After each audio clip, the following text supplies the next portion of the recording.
ছেলে আমার মস্ত মানুষ, মস্ত অফিসার। ডক্টর মোহাম্মদ আব্দুল আওয়াল জাহাঙ্গীরনগর বিশ্ববিদ্যালয়ের অধ্যাপক ছিলেন। ভাগ্য ফেরে তার ঠাঁই এখন বৃদ্ধাশ্রমে। 2 ছেলে 1 মেয়ে তার। বড় মেয়ে আর ছোট ছেলে থাকে অস্ট্রেলিয়া, আর মেজ ছেলে আছে বিমান বাহিনীতে। ছোট থেকে যাদের মানুষ করার জন্য সবটুকু ঢেলে দিয়েছেন, তারাই এখন নেই তার পাশে। ছেলে মেয়েদেরকে আমি মানুষ করেছি, কিভাবে করেছি ওরা ভালো করেই জানে। বড় ছেলেকে রাত্রে জেগে অনেক সময় আমি কোলে করে ওকে ঘুম পাড়িয়েছি। একা একাই সবকিছু করতে হয় তার।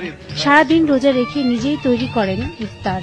ছোট ছেলে বিয়ে করার পরে ওইখানে চলে যাবে, সে আমাকে নিয়ে যাবে, আমি ওর কাছে সাথেই থাকবো, কিন্তু তা তো মনে গড়ে বালি। জাহাঙ্গীর আলম পেশায় ছিলেন টিটিভির প্রকৌশলী। নিজের হাতে গড়া বাড়িতে ছেলে মেয়েরা স্বাচ্ছন্দ্যে বিচরণ করলেও তার ঠাঁই হয়েছে বৃদ্ধাশ্রমে।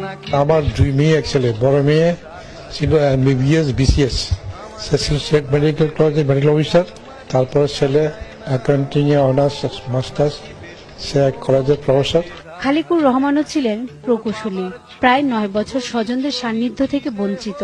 বর্ণাঢ্য জীবনের স্মৃতিচারণ করেন আর প্রকাশ করেন তার লেখায়। সবাইকে বুঝতে হবে, তার মনের ভালোগুলো করতে হবে, ভাবনাগুলো মনে রাখতে হবে, তার সব আচরণের উদ্দেশ্য সন্তানের মঙ্গল কামনা। 3 নম্বর, বাবাকে সামাজিক অনুষ্ঠানের সঙ্গে করে নিয়ে যেতে হবে। নাতি নাতনির সহচর্য থেকে বঞ্চিত করা যাবে না। আমরণ বৃদ্ধাশ্রমবাসীদের জীবনের গল্প মানুষের কাছে খুব পরিচিত। বার্ধক্যে চাওয়া পাওয়ার কিছু না থাকলেও আর কোনো পিতামাতার যেন বৃদ্ধাশ্রমে ঠাঁই না হয়, সেই স্বপ্ন দেখেন তারা।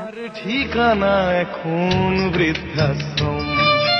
রুবিনা ইয়াসমিন, 21 টেলিভিশন, ঢাকা।